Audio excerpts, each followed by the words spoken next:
Thank you for joining us this evening. I want to start with low-income families and in particular social welfare recipients, because you had been advised by a number of charity groups and lobby groups to increase those core social welfare rates by up to €20. You went for €12. Widespread disappointment in that sector this evening. Bernardo's has said €12 is disgraceful. But we've also made changes in relation to working family payment. We've made changes in relation to child benefit. And we've made double payments available in a number of really important social welfare payments that matter very much to families and to citizens that are in low income. If you look at the budget in the round, you can see that those who have the least received the most in the budget. And I'd make the case that you should look at the social welfare package not just in terms of the core rates of €12, but also in terms of the other increases that we've made in other payments that can make a difference. Sir, I think there was significant pushback, certainly within your own party, in particular in relation to increasing job seekers' allowance, that it would act as a disincentive to people coming off welfare. So can I ask you this evening, Minister, were social welfare recipients sacrificed in this budget so that the middle income earners could start that 40% tax rate, that higher rate of tax, after earning €40,000? Categorically not. I mean, we've the largest social welfare package for as long as I can remember. A change in €12, for example, in our core rates is over double what we've done in recent years. And as I said a moment ago, has to be seen in the context of all of the other significant increases that we're making in other social welfare payments. It is the case that I'm very much aware of so many of your viewers that have a level of income that means they don't qualify for any support through our social welfare system, and they're seeing the price of things go up as well. So I did put a focus on trying to ensure that by increasing the amount of income upon which you pay the standard rate of income tax up to €40,000, that you would be able to keep more money in your wallet, more money in your purse. Because for many of those viewers as well, they, of course, are also experiencing the squeeze due to rising inflation. Minister, can we talk about the measures for the energy crisis? Because you went for those credits as opposed to going for the energy cap. Wouldn't the cap have provided certainty to people, particularly, I guess, for people who are living in very drafty, very cold homes that have no end in sight? They're facing enormous bills, really, this winter.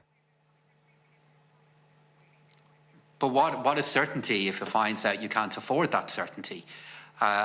The huge difficulty with a price cap is that nobody knows how much it will cost, because nobody can accurately forecast what is the price of energy going to be due to the impact of the war in Ukraine. And the kind of certainty that you're talking about could come at the cost of it turning out to be unaffordable, which would end the very certainty that so many want. Instead, what I'm confident of is that the €200 energy credit that makes a difference and can help, particularly those who are in lower income, is one that we can afford, and it's that one that we're going to be able to pay on 3 separate occasions between now and early 2023. And if you have a look at our budget overall, Colette, you can see really, really clearly that those who have the least have received the most in terms of the social welfare changes that we've made, and also changes that we've made in our tax system. Yeah, they have gone for the cap in other European countries, as you know, and it is a universal credit, this energy credit, which means really wealthy families, millionaires, people with second homes are going to get this credit. They're people who don't need it.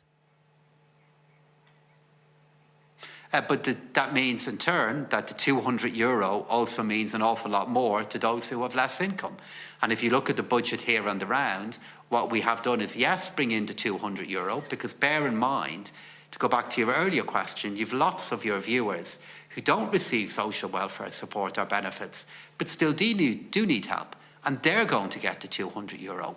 But if you have a look at the budget overall, because it's a budget and because we can plan better for the year, we've lots of targeted measures in place to target help at those who need it the most. Changes in the working family payment, changes that we've made in child benefit that add to where we are with the energy credits. Let's look at the reduction in childcare fees. If you happen to be a parent who brings their children to a childminder, or a childminder comes to your house, for example, you can't avail of that reduction in fees. You could potentially be losing out up to €1,700 a year.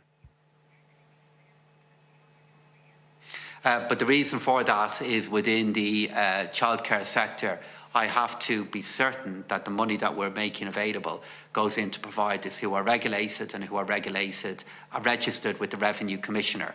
So it is the case, therefore, that the majority of the funding that we're putting in is going into those who are receiving support through the professional childcare centres, through creches. But that is to ensure that the money that we are using is spent in the right way and targets as many families as possible. However, that's the reason that I've also increased the home carers credit.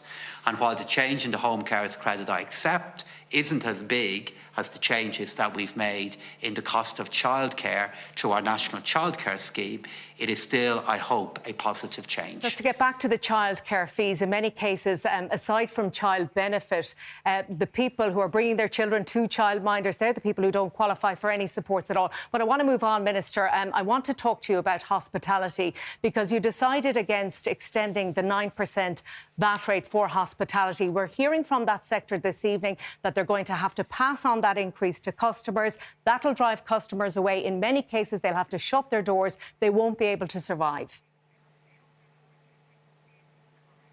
But I brought in the VAT 9% rate for the hospitality sector during the time of COVID, during a time in which they didn't have customers in their stores, in which they were trying to get back up on their own feet after the terrible, terrible challenge of the pandemic.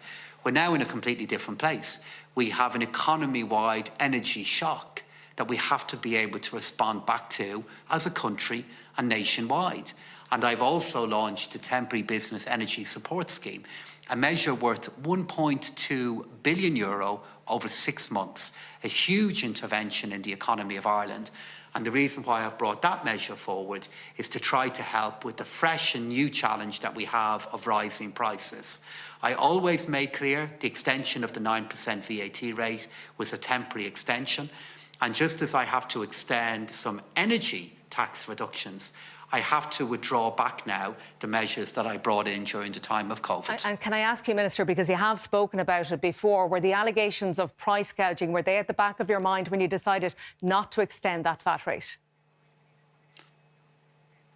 I was really disappointed by some of the pricing that I saw happen across the summer period, when Irish people were staying on holiday in our own country, when visitors were coming to Ireland for the first time after 2 years.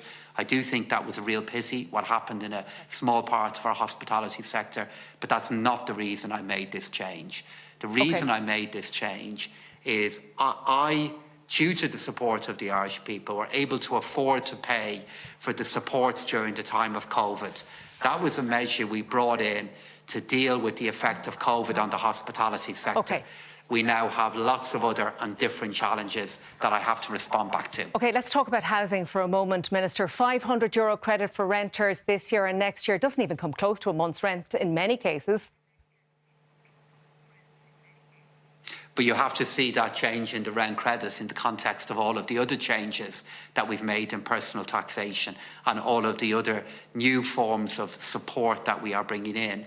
I accept for many, €500 is only a fraction of the monthly rent that they're paying, but it is per taxpayer. And of course, it also will be added to by the changes that we're making in other forms of personal taxation, and also the additional payments that we are bringing in, for example, through the energy credit. And it is, I believe, the beginning of a response back to the new and heightened difficulties that many tenants are facing at the moment as we see rents go up and up. OK, and Minister, no big tax break in here for the so-called accidental landlords. The Taoiseach himself was talking about something had to be done to stop this exodus from the market. But we have brought in a measure. We've brought in a measure in which we're making a higher form of tax relief available to landlords who provide new rental accommodation. And the reason why I've brought that measure in is to try to stabilise the availability of private rental accommodation here in Ireland, and to try and play a role in steadying and reducing the number of people who are leaving the sector. All right, we'll have to leave it there. Minister for Finance, Paschal Donohoe, thank you very much for joining us on the news at 5:30. Thank you, Colette.